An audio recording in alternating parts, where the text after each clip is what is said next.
sanggol, kalong-kalong ng iyong ina. Munting sanggol, may ningning.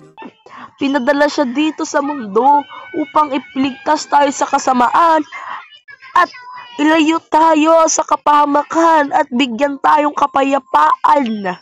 Iyong mga mata, batid mo ba kay raming naghihintay sa'yo, nananabig, nag-aabang ng pagsilang mo?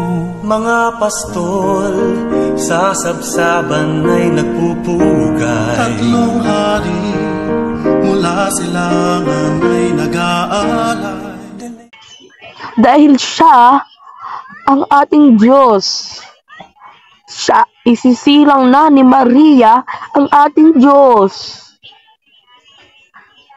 With the grace of our Lord Jesus Christ, ginto, kamanyang at mira, para sa'yo, Jesus, Hari ng sanlibutan. At nagsisiawit ang mga anghel sa langit, Walhati sa Diyos